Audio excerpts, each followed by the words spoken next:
Hi guys, welcome to ultimate channel. இன்றைக்கி நம்ம வீடியோவில் என்ன பார்க்க போகிறோம்னா சந்திராயன் 3 பற்றி பார்க்க போகிறோம். வாங்க வீடியோக்குள்ளே போகலாம்.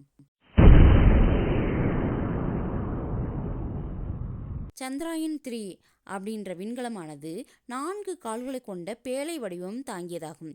இது 800 நியூட்டன் விசை கொண்ட 4 உந்து பொறிகள். மேலும் இதில் கள ஆய்வுக்கு அறிவியல் கருவிகளும் தரையூர்த்தியும் உள்ளன. சந்திராயன் 3 தரையிறங்கினால் 4 மாறும் விசையும் கூடுதலான திசை மாற்று விதமும் கொண்ட உந்து பொறிகள் இதில் உள்ளன. சந்திராயன் 3 அப்படின்னு பெயர் வர காரணம் என்னன்னா, சந்திராயன் 3ல ரேவாருக்கு பிரக்யான் என்ற பெயர் சூட்டப்பட்டது. இதற்கு சமஸ்கிருதத்தில் ஞானம் என்று பொருளாகும். இந்த பிரக்யான் என்பது 6 சக்கரங்கள் கொண்ட சூரிய சக்தியில் இயங்கக்கூடிய ரேவார் ஆகும்.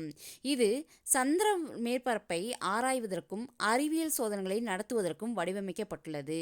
இந்த வரலாற்று சாதனை படைத்த சந்திராயன் 3 திட்ட இயக்குனர் வீரமுத்துவேலுக்கு தான் இந்த விருது மத்திய அரசானது கௌரவித்தது. சென்னையில் நிலவின் தென் துருவத்தில் 3 விக்ரம் லேண்டர் வெற்றிகரமாக தரையிறங்கி உலக சாதனை படைத்திருக்கிறது. இந்த வீடியோ உங்களுக்கு பிடிச்சிருந்துச்சுன்னா லைக் பண்ணுங்கள், ஷேர் பண்ணுங்கள், சப்ஸ்கிரைப் பண்ணுங்கள். தேங்க்யூ.